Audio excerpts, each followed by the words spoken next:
This is the Zara factory, where we make all of our clothes. Bro, lo tahu nggak? Napoleon Bonaparte itu bisa nguasain hampir seluruh Eropa cuma dalam waktu kurang dari 10 tahun. Gila, cepet banget kan? Dan lo sadar nggak? Ada satu perusahaan fashion modern yang pakai strategi mirip Napoleon, namanya Zara. Dari toko kecil di Spanyol, bisa jadi raksasa global cuma karena main bi kecepatan. Jadi kebayang nggak? Apa jadinya kalau strategi perang Napoleon disandingin sama strategi bisnis Zara? Dua-duanya sama-sama ngandelin speed buat nguasain dunia. Pertanyaannya, gimana sih Napoleon bisa ngalahin musuh yang jauh lebih gede? Kenapa Zara bisa bikin brand lain kelabakan padahal modalnya kalah jauh? Dan apa yang bisa kita pelajarin buat bisnis kita hari ini? Tenang aja, di video ini gue bakal kasih lu cerita sejarahnya, perbandingan bisnisnya, sampai 3 action plan praktis yang bisa langsung lu coba. Oke, gas!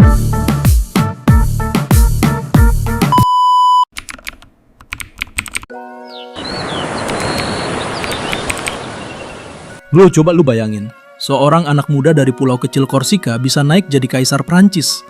Namanya Napoleon Bonaparte. Dari bawah banget, tapi punya ambisi nguasain seluruh Eropa. Strateginya bergerak lebih cepat daripada semua lawannya. Conseiller, que se passe-t-il si nos uniformes de guerre collaborent avec Zara? Waouh, vous pouvez, Sa Majesté. L'armée a avancé la guerre en transportant un sac fourre-tout Zara, édition limitée. Crazy, tes idées sont vraiment cool. Continuez mon frère. Est-ce du bon? 2 abad kemudian, di Spanyol Utara, ada tukang jahit sederhana bernama Amancio Ortega. Dari toko kecil di Galicia, dia bikin brand Zara. Caranya, sama kayak Napoleon, main di kecepatan. Desain baju baru bisa masuk toko dalam waktu cuma 2 minggu. Gila cepetnya. Napoleon percaya, perang itu dimenangkan bukan sama tentara terbesar, tapi sama tentara yang paling gesit.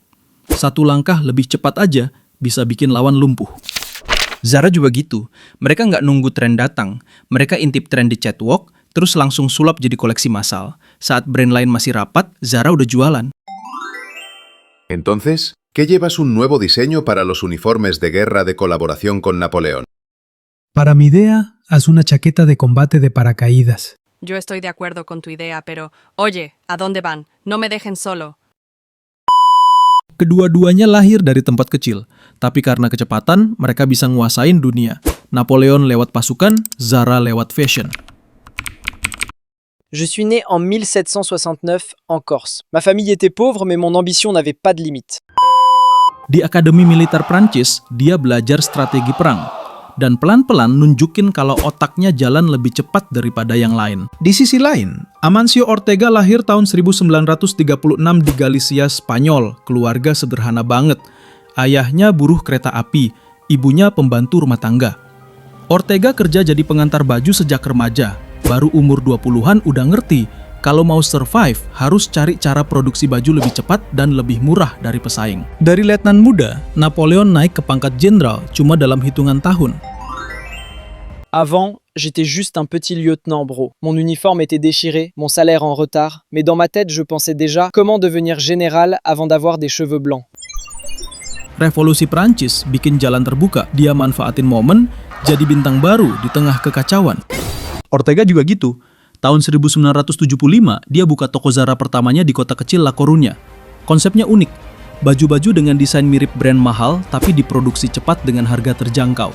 Dari kota kecil itu, Zara mulai menjalar ke seluruh Spanyol. Baik Napoleon maupun Ortega sama-sama datang dari latar sederhana. Tapi mereka nemuin satu senjata rahasia. Kecepatan sebagai jalan keluar dari keterbatasan. Begitu jadi kaisar, Napoleon nggak bisa santai. Hampir seluruh kerajaan di Eropa bikin koalisi buat ngehajar dia. Inggris, Austria, Rusia, Prusia. Semua takut sama ekspansi Prancis. Tantangan utamanya jelas. Musuhnya lebih banyak, sumber daya mereka lebih besar. Frère, après qu'on ait fini avec l'Angleterre, la Russie et l'Autriche, on va se détendre à Ciater, d'accord? Ah ouais? Bonne idée. Bon, moi aussi j'en ai marre de la guerre. Une fois pour toutes, on trempe les pieds. Zara juga ngalamin hal yang mirip. Begitu mereka mulai naik, kompetitornya langsung banyak. H&M dari Swedia, Gap dari Amerika, sampai brand luxury kayak Gucci. Semuanya udah punya nama besar, modal raksasa, dan pengaruh global. Zara dianggap pendatang baru yang nekat. Quiero hablar en serio. Uf, ya conozco ese tono. Seguro que vienes a pedirme dinero otra vez. Clarísimo. Seguro perdiste en las tragaperras otra vez, ¿no? Si mañana gano el jackpot, voy a abrir franquicias de Seblac de Mangepul por todo el barrio. Napoleon harus berhadapan sama kenyataan. Satu strategi ajaib nggak cukup buat ngalahin koalisi sebesar itu. Dia harus cari cara supaya pasukannya bisa bergerak lebih cepat, lebih fleksibel, biar musuhnya nggak sempet nyusun ulang kekuatan. Zara juga punya masalah berat. Dunia fashion itu brutal. Tren berubah tiap musim. Kalau telat sedikit aja, koleksi mereka basi. Risiko lainnya, dituduh cuma tukang tiru runway, dianggap nggak punya identitas. Kedua-duanya ketemu tembok raksasa. Napoleon dikepung musuh, Zara dikepung kompetitor. Di titik inilah, kecepatan bukan lagi pilihan, tapi satu-satunya cara buat bertahan. Napoleon sadar, lawannya kebanyakan lebih gede dan punya sumber daya lebih banyak. Jadi dia nggak ngandelin jumlah, tapi sistem. Dia bikin korps sistem. Pasukan dibagi jadi unit-unit kecil yang bisa bergerak cepat, mandiri, tapi tetap kompak. Hasilnya, musuh sering kelabakan. Belum sempat ngatur strategi, udah diserbu dari arah lain. Zara juga punya jurus andalan, fast supply chain. Mereka bikin sistem produksi yang super cepat. Begitu ada tren baru di catwalk Milan atau Paris, Zara langsung produksi versi massal di pabrik Spanyol atau Portugal. Dan dalam 2 minggu aja, baju itu udah nongol di toko seluruh dunia. Sementara brand lain masih sibuk meeting, Zara udah cuan. Oye, nena, después de esto, ¿vamos a tomar algo? Paso, estoy a dieta, de gas. Ahora solo me alimento de esperanza y del bono de fin de mes. Dengan sistem itu, Napoleon bisa nyerang lebih dulu, bahkan ketika musuh masih di perjalanan. Dia main di tempo. Bukan tentara paling besar yang menang, tapi tentara yang bisa gerak lebih cepat. Donc la clé, c'est la gratitude. Parce qu'avec la gratitude, notre cœur reste toujours en paix, mon frère. Begitu juga Zara, mereka main di waktu. Bukan desain paling orisinal yang menang, tapi siapa yang paling cepat kasih tren ke tangan konsumen. Kecepatan bikin Zara beda kelas dari kompetitornya. Napoleon punya pasukan yang bisa gerak gila. Zara punya rantai pasok yang bisa muter gila-gilaan. Sama-sama ngandelin sistem buat ngalahin raksasa.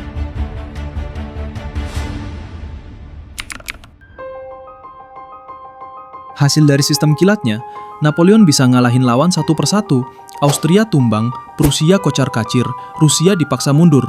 Dalam waktu singkat, hampir seluruh Eropa jatuh ke tangan Prancis. Napoleon jadi legenda, dikenal sebagai jenius militer paling ditakuti. Arrête de faire la guerre tout le temps, moi j'ai besoin de certitude. Patience, Maneng. Demain matin, j'ai encore un duel avec la Russie. Oula, d'accord alors. Après la bataille contre la Russie, on file direct à la mairie. Zara juga panen hasil dari kecepatannya.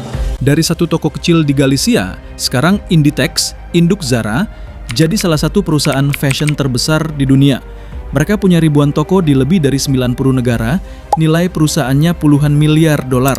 Dan Ortega, si pendiri, pernah jadi orang terkaya di dunia. Entonces mi mensaje para los jóvenes. La clave está en la velocidad. Tienes que moverte rápido, sin flojera, siempre sat-set. Tapi kemenangan cepat juga punya harga. Ekspansi gila-gilaan bikin Napoleon kelewat pede, akhirnya jatuh di Rusia dan Waterloo. Cepat bisa bikin lo menang besar, tapi juga bisa bikin jatuh lebih keras. Zara pun kena efek samping. Fast fashion mereka sering dikritik karena nimbun limbah, bikin tren cepat yang merusak lingkungan, dan dituduh eksploitatif. Kecepatan kasih mereka tahta, tapi juga bikin banyak musuh baru. Kedua-duanya buktiin, kecepatan bisa bikin lo duduk di puncak dunia. Tapi kalau nggak bisa kontrol, kecepatan juga bisa jadi bumerang. Gengs, dari tadi gue liatin Napoleon sama Zara nih. Kayaknya ada benang merah yang bisa kita pelajarin buat bisnis. Coba kita panggil host kece kita biar lebih jelas. Teh Kokom, masuk dong, tolong jelasin ke teman-teman di sini biar makin tercerahkan. Halo Ujang, halo teman-teman semua. Nah, bener banget. Ada 3 pelajaran bisnis penting yang bisa kita ambil dari Napoleon dan Zara. Pelajaran bisnis. Pelajaran pertama, kecepatan lebih penting dari ukuran. Napoleon ngalahin pasukan yang lebih besar, Zara ngalahin brand yang lebih kaya. Kuncinya, bergerak lebih cepat. Pelajaran kedua, bangun sistem, bukan sekadar gaya. Korp sistem Napoleon bikin pasukannya gesit. Supply chain Zara bikin bajunya nyampe toko super kilat. Sistem yang rapi bikin lo menang jangka panjang. Pelajaran ketiga, adaptasi itu senjata utama. Napoleon adaptasi strategi sesuai lawan, Zara adaptasi tren sesuai pasar. Yang cepat adaptasi, itu yang survive. Nah, jadi gitu gengs. Pelajaran bisnis kali ini jangan cuma ditonton doang, tapi dipraktikin juga ya. Tekokom udah siapin action plan-nya di deskripsi. Tinggal klik aja, gratis, tis-tis. Biar kalian bisa langsung nerapin strategi yang barusan kita bahas tanpa mikir ribet. Ingat, yang jalan duluan, yang dapat hasil duluan. Wah, makasih Tekokom. Jadi intinya, kecepatan bukan cuma soal lari kenceng, tapi soal sistem sama adaptasi. Nah, sekarang tinggal lo pikirin gimana cara terapin ini ke bisnis lo sendiri.